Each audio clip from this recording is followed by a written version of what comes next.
வணக்கம், this is Kritika Pungali. Welcome to Pungali's Insights.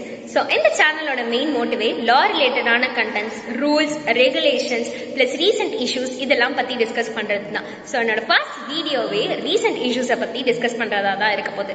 So ரீசெண்டா தீபக்னு 41 years old கேரளாவை சேர்ந்த ஒரு மேன் இறந்து போயிருக்காரு. அவரோட ரீசன் ஆஃப் டெத் என்னவா இருந்திருக்கு அப்படின்னா, அவரை தப்பா அக்யூஸ் பண்ணி சோஷியல் மீடியால அவர் நேமை டெஸ்ட்ராய் பண்ணதை வியா பண்ண முடியாம இறந்து போயிருக்காரு. ஸோ இந்த இன்சிடென்ட்டை ஷார்ட் சொல்லணும் அப்படின்னா, பப்ளிக் டிரான்ஸ்போர்ட்ல ஒரு ஃபீமேல் இன்ஃப்ளூயன்சர் டிராவல் பண்றாங்க. அதே பஸ்ல தீபக் ஒருத்தவரும் டிராவல் பண்றாரு.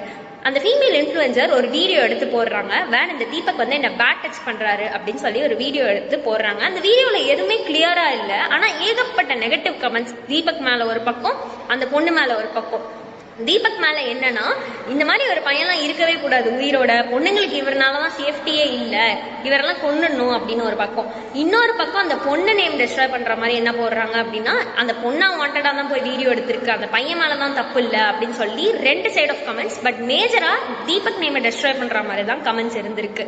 ஸோ சில பேர் என்ன சொல்றாங்கன்னா, அந்த பொண்ணு வியூவர்ஸ்க்காக தான் இந்த மாதிரி வீடியோஸ் எல்லாம் போடுறாங்க அப்படின்னு சொல்லிட்டு. இதுல எதுவுமே கிளியரா இல்ல. கிளியரா இல்லாம ஒரு வீடியோ போடுறாங்க, அதுல அக்யூஸ் ஆகுறாங்க. அதுல நிறைய கமெண்ட்ஸ் நெகட்டிவா. இந்த இடத்துல என்ன ஆகுது அப்படின்னா, சோசியல் மீடியாவே ஒரு மினி கோர்ட் ரூமா ஆயிடுது. இதுல என்னோட பக்கம் யாரு பெர்ஸ்பெக்டிவ், யாரு கரெக்ட் அப்படின்னு கேட்டா நான் ரெண்டு பேரையும் சொல்ல மாட்டேன். சொல்ற அத்தாரிட்டியும் எனக்கு இல்ல. என்னால இதை ஜட்ஜ்மெண்ட் எல்லாம் இப்படி ஒரு இஷ்யூ இருக்கு அப்படின்னு சொல்லி கோர்ட் சிஸ்டம் வரைக்கும் கொண்டு போகிறதுக்கு தான் சோசியல் மீடியா இருக்கே தவிர, சோசியல் மீடியா ஜட்ஜ்மெண்ட் கொடுக்க எந்த வகையிலையும் கரெக்டான பிளாட்ஃபார்ம் கிடையாது. சோசியல் மீடியா ஒரு கமெண்ட்ரியோ இல்ல ஒரு ஒப்பீனியன் கொடுக்குற பிளாட்ஃபார்மா தான் இருக்கணும்.